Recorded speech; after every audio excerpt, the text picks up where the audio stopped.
Good morning, everyone. Good evening or good afternoon, depending on where you are. I just wanted to tell you that we're going to start in just a few moments. I see a lot of people are still joining the call, so we're going to give everybody just another minute or two before we get started.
Okay, good morning, everyone. I am really delighted to welcome you to the 9th plenary session of the 29th edition of the SSPH Plus Lugano Summer School in Public Health. Welcome, good morning, good afternoon, good evening, wherever you may be. I have the great pleasure of introducing you to a fantastically brilliant person, Dr. Rowena Merritt. She has extensive experience in developing, leading, and evaluating social marketing and behavior change programs all around the world. She did her PhD at the University of Oxford in 2006, and she was part of the original team that set up the National Social Marketing Center in London. This was the first national social marketing center in any country. Under her position at the center, she managed England's first multi-trial application of social marketing, involving 10 sites across England, each focused on a different topic and audience. She moved then to the Department of Health in England and developed a national social behavior change strategy called Ambitions for Health. Since leaving the department in 2010, Rowena has had many roles, including the head of research and evaluation at the National Social Marketing Center, and worked on many projects for development agencies, including USAID, World Food Program, and international NGOs, including WHO, World Food Program, and UNICEF. Some of her work, just a sample of her work, includes the development of a new marketing code for breast milk substitutes, the Department of Health in Hong Kong, development of a training program for environmental NGO in the Kingdom of Jordan, funded by USAID, a development of a national campaign for WHO in the Ukraine, and development of a social behavior change communication strategy for the World Food Program in Ethiopia. That's just a sample of her work. She's currently, in addition to her role as a consultant for many organizations, she is the Senior Advisor of Consumer Insights and Social Marketing at the NGO Sight and Life. So with that, I'd like to welcome Rowena and ask you to share your screen. And just make another announcement quickly. We have the Q&A feature open in the Zoom. And so as you have questions, feel free to type your questions there. And then when we move to the second part of the plenary, where we'll answer those questions. So Rowena, I turn the floor over to you. Thank you and welcome. Thank you very much, Susanna. Thank you. It always makes me feel really old when people talk about what I've done. It makes me feel very old. But thank you very much for that introduction. So hopefully you can all see my slides now. And today we're going to be looking at creating demand for public health goods and services. The subtitle of if Coca-Cola did public health promotion, what would it look like? What would it be? So the current situation in relation to public health, very much globally, is that we produce lots of leaflets and posters telling people what to do this, don't do that. Sometimes the leaflets are just very factual, such as the one being coughing for 3 weeks, tell your doctor, very simple instructions. Sometimes they're very shocking, or they show images that try and provoke a strong reaction. Many of the anti-smoking posters show pictures of blackened lungs, or as you can see here, quite strong images. And sometimes those posters are just downright awful and confusing. So you might be looking at this thinking, what does it want me to do? Well, it wants you not to be a cancer chancer, i.e. it wants you to get screened for cancer. And if you're thinking, but what cancers? Well, it's actually the 3 top prevalent cancers in the UK, which are bowel, breast and lung cancer. But yes, it's absolutely awful, let's be honest. So what often we do in public health is we make things boring. We just give facts and figures. We tell people the vitamin A content of a carrot. Nobody needs to know that in order to eat it. They just want to know that it's yummy and crunchy and fresh. We make things difficult for them. We tell young people, we want you to go for a sexual health screening. We want you to do a chlamydia test. But to do that, you have to phone up and book an appointment, and the receptionist is really rude to you. And then you've got to wait 3 weeks for an appointment. And when you finally go to your appointment, before you can see the doctor, you have to fill out a really, really long form, which asks you very personal questions, and you have to detail every sexual partner relationship you have ever had. In relation to what else we do, we make things boring, difficult, and also often lonely. I worked at Department of Health England when smoke-free legislation came in. And though I was really happy because I hated smelling so bad after going to the pub, in fact, it made it really lonely for me, because even though I worked at Department of Health England, the vast majority of my colleagues smoked. And we would go to the pub on a night after work, and whilst I sat at the table inside the pub, all the smokers went outside to have a cigarette. And they would come back in joking and laughing about some joke somebody had made. And I felt really left out and really lonely. And the reality is the impact of our strategy just doesn't really work. Just giving people information, giving them facts and figures just doesn't impact on ultimately behaviour change. The UK government spent a lot of money promoting 5 portions of fruit and vegetables a day. Now, if you ask somebody in the UK, the vast majority will know that we should eat 5 portions of fruit and vegetables a day. And yet, if you look at the graph, you can see that actually our fruit and vegetable consumption, despite the campaign, has really not changed at all. We average 3.7 portions, apparently, of fruit and vegetables a day. So why don't these tactics work? Why don't giving these facts and figures and this information impact? And the reality is, it's because we're not rational. We don't make rational decisions. If we did, would anybody smoke? I imagine if you ask smokers around the world, is smoking bad for them? They would say yes. They might even know why it's bad for them or the negative impact it could have on their health. but they would know and yet still smoke. My children remind me every day that we're not rational. This is a picture of my youngest son called Fraser. In my house, I really try to focus on healthy eating. I cook everything from scratch. We have no processed foods. If they want a sweet treat, it has to be all homemade. And despite this, my son's first word was cake.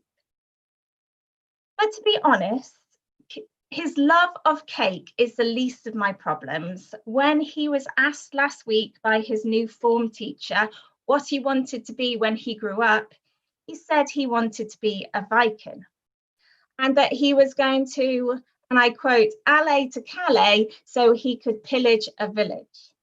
So as I said, cake eating is the least of my problems with this one. But my eldest son, Hamish, he's always been much more rational, much more health conscious, much more thoughtful with everything he does. He reads Greek mythology books. He's teaching himself Latin and wants to be a history professor when he grows up. So I had high hopes for healthy eating with this one. And yet during lockdown, when he got his pocket money, he would cycle on his bicycle to the local corner shop. And with that pocket money, he wouldn't buy magazines anymore. He started to buy Coca-Cola. I was frustrated because he knows that Coca-Cola is bad for him. He knows that it will rot his teeth. And yet, this is what he told me. It makes me smile, Mummy. That's why I drink it. I know it's bad for me, but it makes me happy. It makes me smile. And that made me think, well, how does Coca-Cola do it? Like, really, it's just a black liquid made of chemicals that doesn't taste that great, and yet people associate it with happiness. And if Coca-Cola did public health, what would they do? How would they do it? What would it look like? So these are my thoughts. If Coca-Cola did public health, they straight away would make things fun. Their slogan at the moment is open happiness. Like, who doesn't want to open happiness? It's a fun, positive message. They would make things easy. It is so easy to get a Coca-Cola. I have climbed up mountains in the middle of nowhere in Ethiopia, and at the top of that mountain, I've been able to buy a Coca-Cola. I've not been able to buy water or any fruit and vegetables, but I have been able to buy a Coca-Cola. And they make it popular. They make it the social norm. They make it the cool thing to consume. So what if Coca-Cola did healthy eating? Well, maybe it would look like this. When you think exciting snack, baby carrots don't come to mind. Like most veggies, baby carrots lay forgotten in refrigerator crispers across the world. Of course, junk food doesn't have that problem. So how do we get baby carrots out of the bottom drawer and get people crunching them just like junk food? Now in extreme junk food packaging. Now in chic junk food packaging. Now in futuristic junk food packaging. If you're gonna be like junk food, first, you've gotta look the part. Baby carrots junk food packaging officially hit the shelves in select test markets, driving double-digit carrot sales in store. But junk food isn't just sold in grocery stores. So we made our own junk food vending machines. A New York high school is encouraging kids to get food out of the vending machine because that machine has baby carrots in it. Now some schools are finding a new way to dump the junk. And all baby carrots junk food packaging features a tout for the free iPhone app Extreme Crunch Cart, the world's first ever video game powered by crunching baby carrots into your iPhone mic. But you're not officially junk food until you've got your own over-the-top junk food commercials. Baby carrots, baby carrots, whoa, baby carrots. Baby carrots! Baby carrots. Extreme, impossible stunts. Carrots!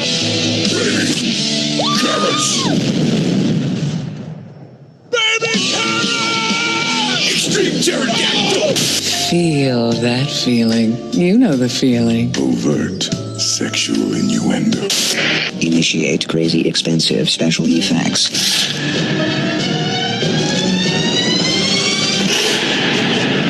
Despite running in just 2 test markets to date, in Cincinnati and Syracuse, this $2 million campaign has garnered over 500 million PR impressions across the world. A high school in Ohio has installed an all-carrot vending machine. Has anybody ever called your penis a baby carrot?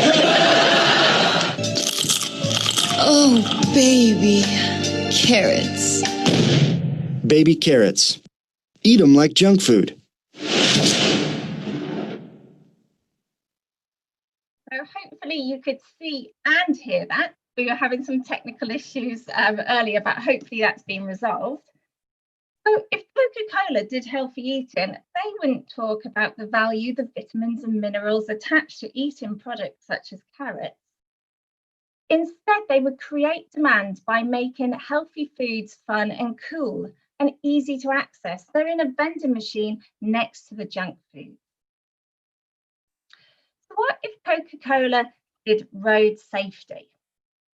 Would they talk again about facts and figures? Would they show the bloody bodies of car crash victims or smashed up cars like we see with a lot of health promotional materials around road safety? Or would they do something more like this?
So there's no bloody bodies there. There's no smashed up cars.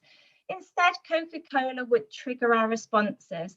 They would trigger our responses in many ways. They would have very moving music going on. They'd have a little girl with fairy rings to kind of mean an angel coming to help you. They would basically trigger a positive emotional reaction instead of creating fear. Now, what would Coca-Cola do if they wanted to tackle environmental issues? I think environmental issues are one of the hardest areas to tackle in relation to this public health agenda that we work on.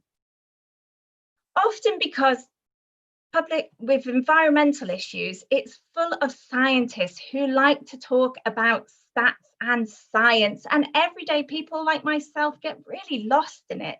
They tell you about climate change, they tell you about hypoxia in rivers, and you just get lost in the science. But if Coca-Cola did environmental work, maybe they would do this. Spring rains in the DC area carry excess fertilizer to our sewers and rivers. It travels to the Chesapeake Bay, where blue crabs have been rapidly disappearing. They suffocate slowly from lack of oxygen. No crab should die like this. They should perish in some hot, tasty, melted butter. So hold off on the fertilizer until fall, because ridding the planet of delicious backfin is just plain wrong.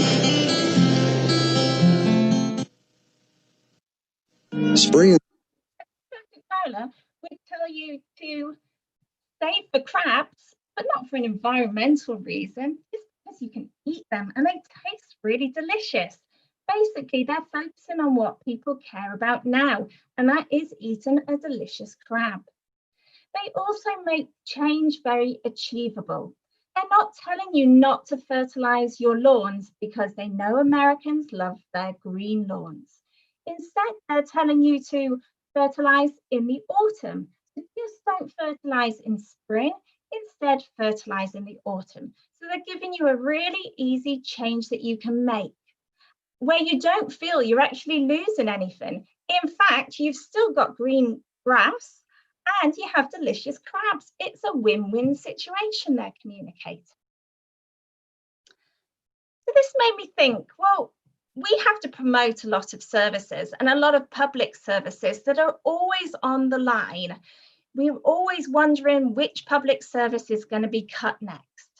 So what would Coca-Cola do if they ran public services, or if they had to save public services from being chopped because of money, financial limitations? Maybe they would do this.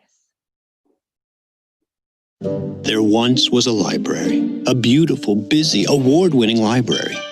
Unfortunately, times were hard. The city of Troy, Michigan no longer had enough money for its library, so it scheduled a vote asking the townspeople to approve a small tax increase. This angered an anti-tax group known as the Tea Party. Well-organized and well-funded, they started posting Vote No signs, mailing flyers, and making noise.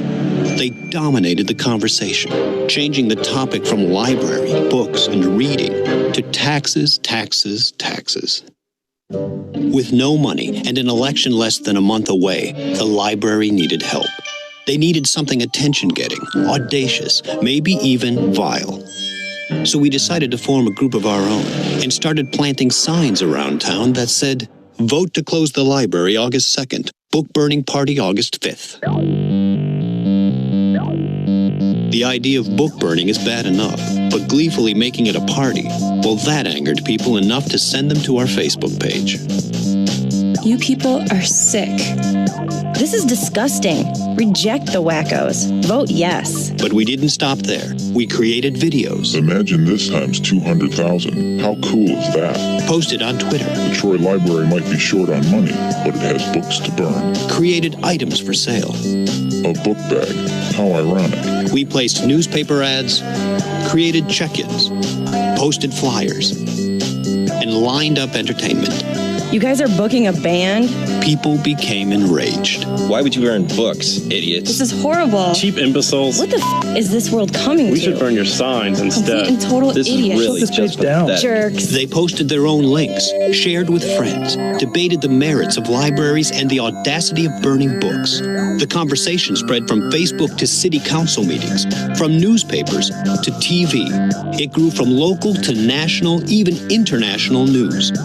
Once it reached a fevered pitch, we revealed the true intent of our campaign. A vote against the library is like a vote to burn books. And people started posting, tweeting, and reporting all over again. In the end, we had changed the conversation completely, from taxes, taxes, taxes, to library, library, library. And on August 2nd, the yes voters, voters who don't normally turn out to vote, turned out at levels 342% greater than projected. And the library won by a landslide. The town's library, its beautiful, award-winning library, had been saved. Not every story at the library has a happy ending. Fortunately, this one did.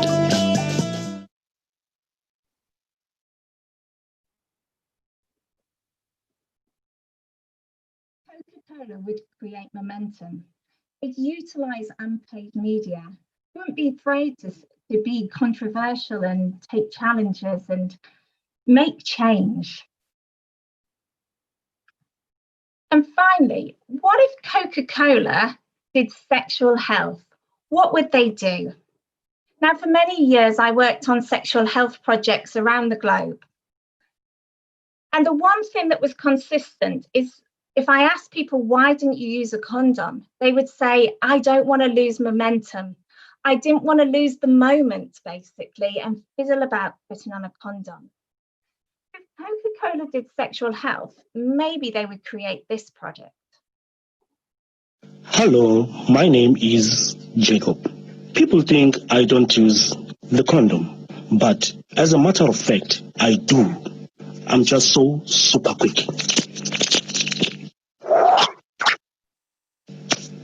Shower time. Run the condoms! They would create a product that reduced the barrier, that reduced that loss of momentum and that loss of the moment, and make using protection even easier. These examples I've shown you, they're actually social marketing examples. So social marketing uses all the tools and techniques of companies like Coca-Cola, of commercial marketing, but they use them for social good. They use them to increase demand for goods and services, but ultimately, social marketing is focused on behaviour change, because with public health, if we want to achieve our goals, we have to change people's behaviour.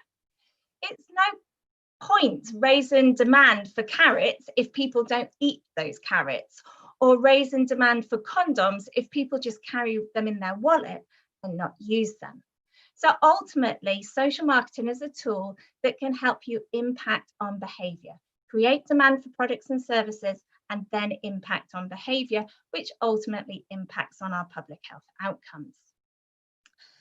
And as a book in social marketing says, why should the devil have all the best tunes? Why can't we utilise this understanding and this knowledge from the commercial companies, but use it for public good? But there is three things that all those examples that I've just shared with you have in common. First is they are all based on a deep customer understanding of the target audience. They know what moves and what motivates the target audience. They know how to get the target audience to react positively or negatively, as the case may be, and achieve behaviour change. It's really important that we do this before we develop any messages or any interventions. We've got to make sure that we see the world through our target audience's eyes. Now, some of you might look at this image and first see the young lady, or you might see the old lady first. I always see the old lady first, but I think most people see the young lady. My husband always says it's because I'm getting old. That's why I see the old lady first. Maybe there's some truth with that. But it's the same data. But if you look at it through different eyes, you interpret it differently. So that's why with all those programs, they try to understand the world through their target audience's eyes. Just in case anybody can't see the old lady and the young lady, with the old lady, it's the young lady's chin that is the old lady's nose. And the young lady's necklace, her choker necklace, is the old woman's mouth. So hopefully you can see both. The second thing those projects that I showed you always do is they offer an exchange. They understand that there are benefits of doing negative behaviours. So I always say to public health professionals, well, what's the benefit of smoking? And they look at me in shock and they say, but there is no benefit of smoking. Well, that's true. There's no health benefits for smoking, but there are benefits. Young people smoke because it might make them look cool. Other people might smoke because it helps them relax and unwind. So there are always benefits of negative behaviour. I've done alcohol projects in the UK, the US and the Ukraine. Actually, that's a lot of U's. I've just twigged that that's a lot of U's. What is consistent in those U countries is that when we ask young people, why do you binge drink? They say, well, it makes me feel more confident. It makes me feel sexy and, you know, more able to go out and socialise and engage with people, mostly of the opposite sex. And we want young people to feel confident and sexy. We want them to feel that. We just don't want them to feel that with alcohol. We want them to feel that in a different way. Formula milk is again consistent in so many countries that I've worked. When I ask mothers, why do you use formula milk? They all know that breast milk is best. They've been told that breast is best. And yet they'll say, formula milk is easier and more convenient because I'm so tired. And if I formula feed the baby, somebody else can feed and burp the baby. But if I'm breastfeeding, it's just me that can feed the baby. Or they say, actually, I'm embarrassed to breastfeed in public. I don't want to breastfeed in public, but because I'm breastfeeding, I have to stay at home all the time, so I'm lonely. Or I hear it an awful lot. Well, I was breastfed, and look at me, I'm fine. I grew to be 5'7", so actually it doesn't affect the baby. So there's always benefits of the negative behavior. And if you want people to change their behavior, you have to give them something better or at least as good. You have to replace those benefits, give them those benefits in another way. How can you make young people feel confident and sexy without alcohol? How can you make young people feel cool without cigarettes? Very simply, all those projects that I shared with you, they increase the benefits and reduce the barriers. The Save the Crab project increased the benefits. You get to eat this delicious crab in hot melted butter. The Pronto condoms reduced the barrier and made it quicker and easier to put on a condom. The final thing they all have in common is that they utilize the whole intervention mix. It's lots more than just an advert. They think, how can they support the desired behavior change? There are products and services they can develop which will make behavior change easier. And that's the Pronto condom one for sure. Design, can they change the physical environment to improve the adherence to the new behavior? So for example, we know that in an obesity epidemic that we have in the UK, if you give people smaller plates, they actually feel fuller earlier because psychologically they've piled their plate up and they've eaten the food, but they now feel full. Or if you want people to drive slower, they put road humps. So that's a design thing, a change to the physical environment. They inform and educate people, but not about facts and figures. They tell people about the benefits they're going to get from changing their behavior. They create emotional attachment to that behavior change, like you saw with the Embrace Life car safety video. Control, well, often you don't see this because this is kind of behind the scenes, but they work and they lobby to make legislation and policy changes to actually also incentivize the behavior change, but disincentivize the negative behavior. So make it as hard as possible for people to, for example, smoke. So just finally to give you an example of this in practice.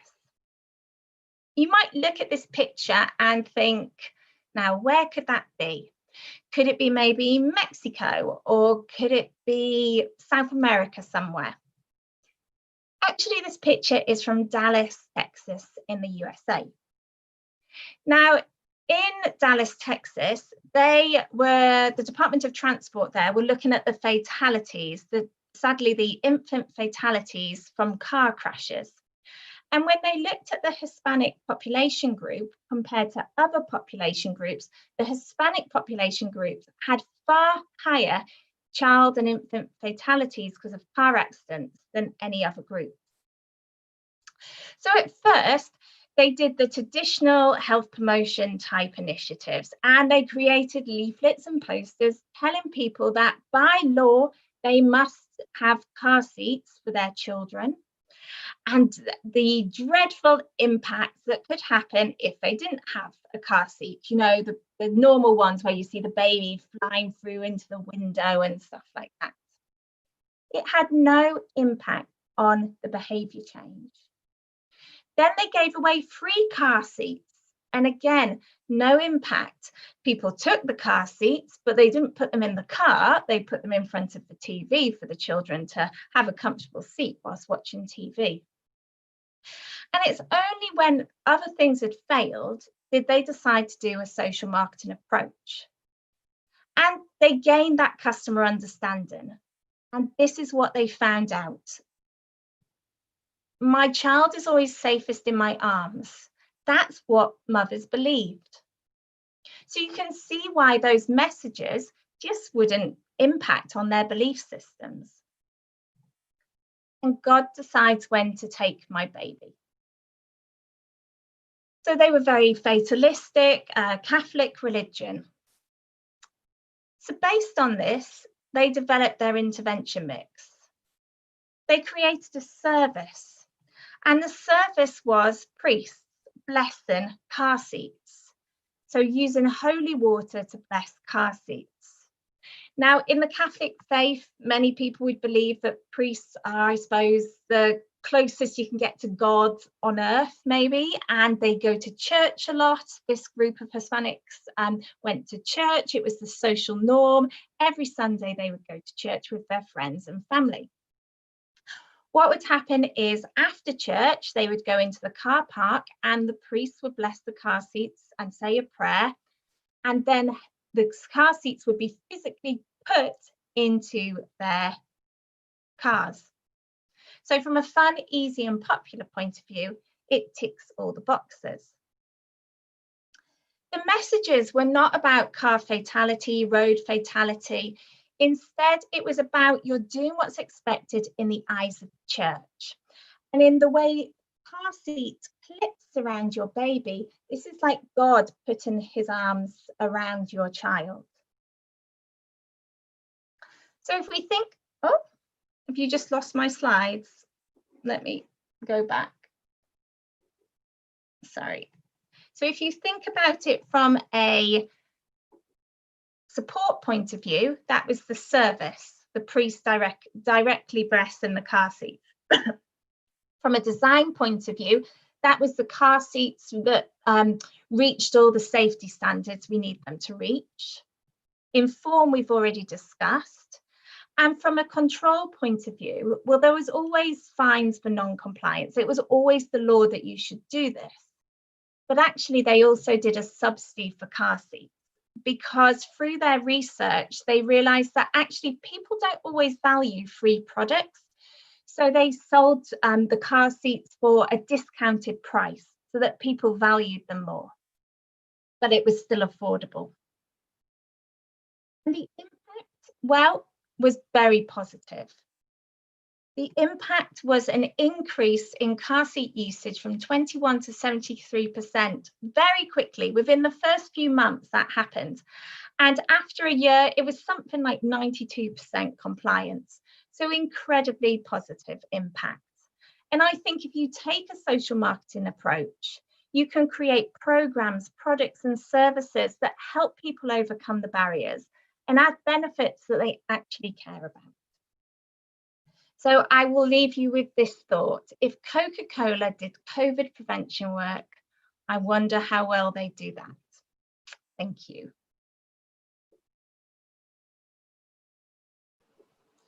Thank you so much, Rowena. I think the downside of Zoom is that you can't hear a lot of people clapping for you at the moment, saying we appreciate this.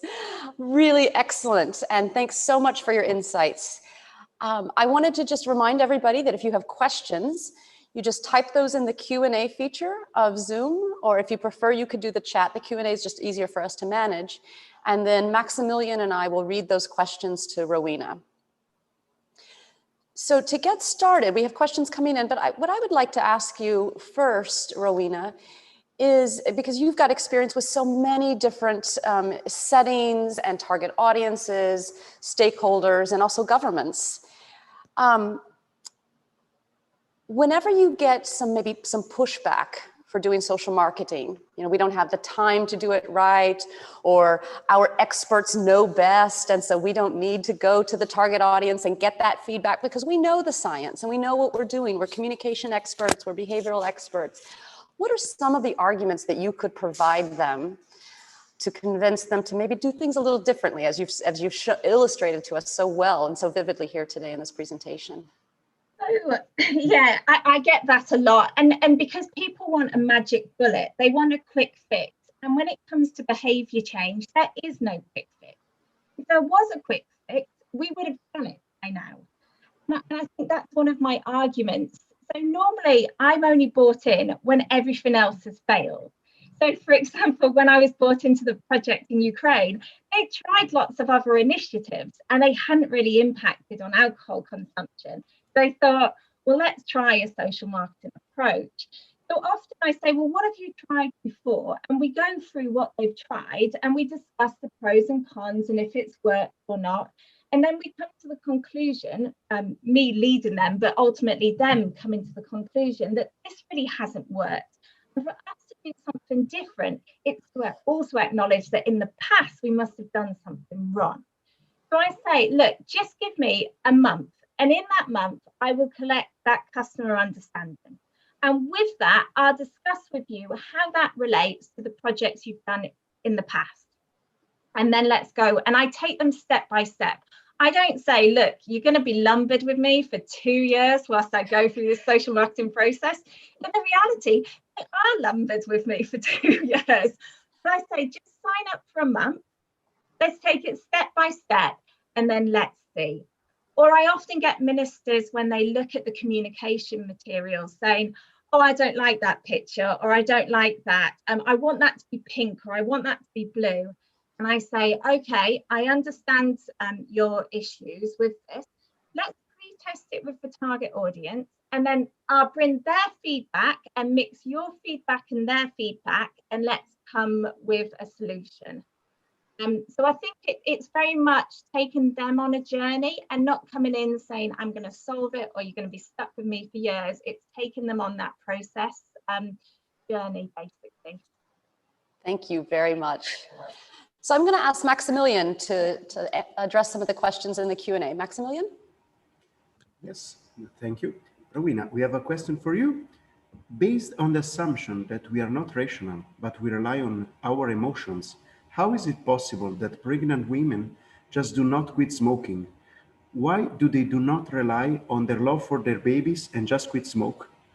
And in case we need to build a social marketing campaign, is it possible that by using a social marketing which triggers fear for their babies is better than a positive one? I think, again, this is pretty consistent. I've worked on smoking in pregnancy in a number of countries now, and also alcohol in pregnancy in a number of countries. In relation to smoking, there are some consistent insights that always come across from the data when I do interviews with the pregnant smokers. The first is that they already feel shame and they already feel guilty. So by showing them these hard-hitting, controversial images, this makes them feel even worse about themselves. You know, in an ideal world, they kind of say, we know we would quit. We want to quit. It's just so hard to quit. The other two things that come out is often with pregnant smokers, they find that actually smoking gives them a little bit of me time. They find that healthcare professionals are constantly talking to their bump and not thinking about them. That's what they complain to me. And so they say that actually tobacco gives me a bit of me time. It gives me a bit of time away, maybe from my other kids, or just peace and quiet, because they normally go outside to smoke. It gives me that me time. I can play Candy Crush on my phone and have a cigarette. So I can have 5 minutes out of the day. And often they have very chaotic, difficult lives as well. Some of the people who continue to smoke during pregnancy. And actually people have said to me, it's my one luxury. So the success I've had with smoking in pregnancy was a project I did quite early on. And basically we took that insight and we developed a new service. And it was a stop smoking service, but we didn't market it as that.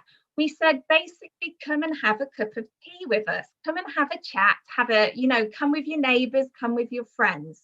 And we did do some stop smoking counselling, but we also had a creche, so they could leave their children in the creche and we could give them peace and quiet whilst they had a cup of tea. And we did them, it was very popular to have long nails, like nail art in the UK at the time. So we painted their nails, we gave them manicures, we trained people who had successfully quit smoking in basic beauty skills, so they could do hand massages and neck massages. So basically, we created a service where they could come and relax and enjoy themselves. And then very subtly, we talked to them about quitting smoking. Now, when we piloted this, we piloted it on a housing estate in a very deprived part of the northwest of England. And actually, it was really positively impact. I think they'd gone from 23 quitters, so people who make a commitment and remain quit for 4 weeks, to 121 within a year, which doesn't sound a huge number, but it was a small population group. So we were really we were really pleased with that, basically, because smoking is hard. So in relation to that, I really don't think fear and just talking about the baby is enough. It's about understanding why they smoke and the benefits they get from smoking, and basically give them those benefits in a different way. Thank you, Rowena. We have another question from Erin Fagerholm. How can we balance between maintaining long-term public trust and use of deception to achieve a short-term goal, as in the library example? Yeah, so that's a really good question. I think with the library example was different in that the behaviour we wanted was a one-off, non-divisible behaviour. We wanted people to go and vote once. It was a clear black and white type behaviour. You vote or you don't vote, you vote yes or no, basically. So I think that deception worked there. But most of behaviours you work on in public health, you have to create sustainable behaviour change because they're not one-off behaviours. I don't want people to quit smoking for one day. I want them to quit for life. So I think that deception works best when you have this very short-term goal and a very clear one-off, non-divisible behaviour. I don't think it would work for the long-term sustainability because you would lose trust. So I think you have to work out the right timing. You could, though, use it to kind of trigger people's interest. So sometimes I've done it before, that I've done something a bit controversial as a teaser campaign before I've launched my main social marketing program. So you could do it that, but I think it's just a short-term strategy. Thank you. Now we have another question from one of your students. How can we do social media marketing for products for nutrition or self-care devices which will be useful to community, but there is no demand for it currently, or there is no awareness? So using just social media is just a tiny element of social marketing, you know, and in the same way that promotion is just a tiny element of social marketing or commercial marketing. If we just focus on promotion, it would be like Kentucky Fried Chicken saying we've got the most amazing new chicken burger and you can buy it for €1 at our restaurants, and then you go to the restaurant and it's not there. So I think whenever we're looking at healthy food promotion, first you need to make sure that the product is in place, that the supply is in place, and it's presented in a format that people will want to demand it. You know, those baby carrots, if they'd been in a big bag and you had to wash and scrub them yourself, you wouldn't buy them. It's because they were in a cool packaging, in a vending machine, etc. So I think for me, that social media element only works when you've got your product, your price and your place, you might say, in line, and then you use the social media promotion element to promote those benefits that people get from eating baby carrots or more chicken or whatever you're trying to promote. But it's got to be the benefits as the target audience perceives them, as opposed to how you perceive them. So as soon as you start talking about nutrition, gosh, you lose people. Honestly, I work in nutrition, but as soon as I sit down with a nutritionist and they start talking vitamins and minerals, I glaze over and start planning my next coffee. So I think it's the same principles apply for healthy eating as for any of them. Thank you. Another question from Mike Nzeni. How can we deal with the difference of interest among people in communities? For example, youth have other interests from older people. What is your experience in creating demand that cover the whole society in this situation instead of making different interventions for different groups? I know this is not the answer you want, but the answer is you can't. There is not one product, one message, one service that will appeal to everyone. Commercial companies don't do it, and I can't do it. We can't do it in social marketing. You have to recognize that there will be different segments in society, and those different segments will be motivated by different things. Now, saying that, in public health, we often divide up population groups just based on geographical location. So they live in a rural area versus an urban area, or we segment by demographics. So gender, age, etc. But in social marketing, we segment further. We segment by psychographics. So that's your attitudes, values, beliefs. And we segment by behavior, by current behavior.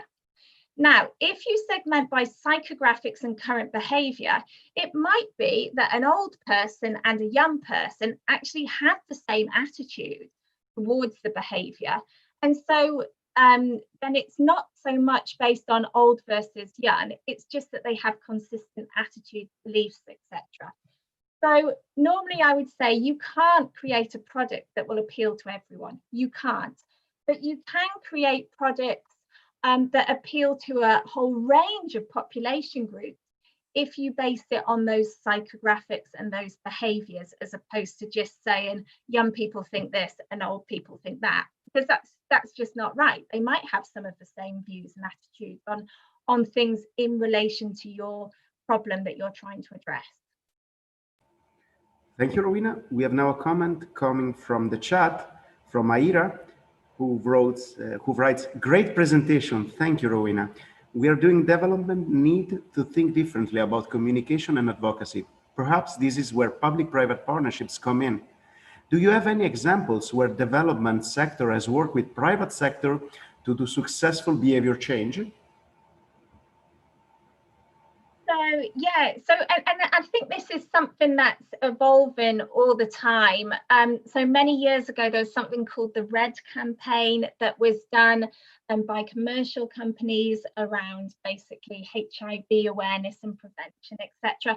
So there are examples, old and new, even with the Change for Life campaign that was done in the UK around obesity. We still have the third highest obesity rate in Europe. So many of you might think, well, that actually doesn't work, which is probably a fair comment, and we still need to do more. But even with that Change for Life, there was a lot of partnership working with, of course, the big supermarkets, because if we want them to put products differently, if we want them to supply different products, etc. So that was a lot of partnership work. So yeah, there's lots of different examples. And actually, with my role with the World Food Programme, we're looking at developing that further as well, because we recognise that these big issues such as obesity, you just can't tackle by yourself. You need to develop effective public-private partnerships to tackle these big issues, so the supply and demand is kind of streamlined. Thank you. Now we have another question from one other of your students. What is the most difficult or even least successful social marketing project that you have been involved in? Why do you think it was that hard? Oh, that's a good question. So the one that comes to mind was a project I did in South Sudan. And the funders wanted the project to address gender-based violence issues. Now, gender-based violence is incredibly high, and rates are very high in South Sudan. There's lack of a legal system to deal with perpetrators, etc. So that there's many kind of faults within the system.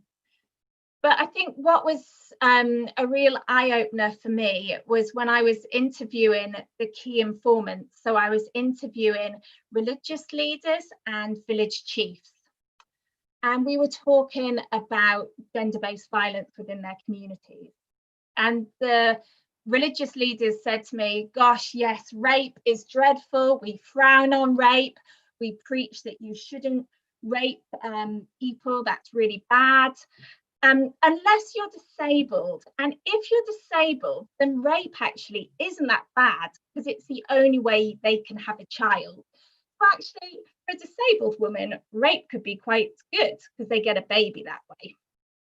And I remember sitting there, and I couldn't believe it that I was hearing this. And I thought, if that's your religious leaders and your community leaders saying this, I don't know what I can do. And I remember going back into Juba, the capital of South Sudan, and having a meeting with the donor. And they said, so Rowena, what can we do? And I said, do you know what? I have no idea. I really don't know what you should do, because that's such an extreme view coming from your key influencers. I think you just have to take really baby steps and just every day kind of do something, do a tiny bit more engagement with these religious leaders, etc. And very, very, very slowly you'll change behaviour. But if you want me to come up with an intervention mix that's going to impact on gender-based violence in the next 6 months, which was their goal, I can't do that. It's not going to happen. I'm sorry, but it's not going to happen. So I think that was the project where I said, I can't do what you want me to do. And I had to walk away from it because I just couldn't achieve their aims when I was coming up with those views. Okay, thank you, Rowena. I think we have time for the last question from Duarte Brito. As you showed us, many public health interventions are not really directed to target behavior change. What are your suggestions for public health professionals, most without social marketing training, to develop behavioral research previous to an intervention project, taking into account time and money restraints? Yeah, that's an excellent question. So basically, there's an awful lot of research already out there, which will give us key insights into why people do certain behaviours and why they don't, and their attitudes, etc. I think in public health, we've focused very much on the what and the how, and we often never ask those why questions, like why do you smoke? Why do you drink during pregnancy? Like, what do you gain from it? But there is actually research out there that people can utilise. There's various resources like the National Social Marketing Centre. They have a whole resource section which has loads of case examples in their research from around the world. So there's lots of things you can utilise. And even though we like to think we're all unique and we're all different, and of course there are cultural differences between us, when it comes down to the actual individual behaviours, like I was saying with the breastfeeding, women's saying how it's more convenient, social, cultural reasons why they don't breastfeed. That's come from my research in the UK, in Gaza, in Hong Kong, etc. So they're from very diverse cultural groups. And yet actually the reasons why they don't breastfeed and the reasons why they formula feed are 99% the same. The only major difference between the UK mothers and the mothers in Gaza and in Hong Kong was in the UK, we didn't care what our mother-in-laws said. So in fact, if our mother-in-laws said, use formula milk, we'd be more likely to breastfeed. But actually in Gaza and Hong Kong, the mother-in-laws had much more influence on women's decisions to formula feed. But that's the only difference. So you can take existing research, utilize it for your own projects, and then just do a small piece of new research to check for generalizability of the findings within the culture you're working in. Thank you very much, Rowena. We still have several questions in the Q&A feature, but unfortunately we're out of time. So I wanted to just notify those who've asked questions. We can answer those questions for you outside of the chat. Many of you are enrolled in the course, so you'll learn more today and tomorrow. And those of you who are not will reach out to you with answers to that. They're mainly questions about really how to get more information, how to learn more about this. So thank you very much, incredibly inspiring. And I hope that the take-home message is here that, if we're focusing on really changing and supporting behaviors, is that we have to meet people where they are versus actually imposing what we think they should, where we think they should be. Thank you very much. I wish you all a fantastic rest of day or good evening, wherever you are, and remind you that if you want to see this again, or if you want to share this with your friends, families, coworkers, your Ministry of Health, that this is on YouTube, on the SSPH Plus YouTube channel, and it will remain there for ever, I guess, until we take it down. Yeah. Thanks a lot, Rowena. Have a great day, everyone. Bye. Bye-bye.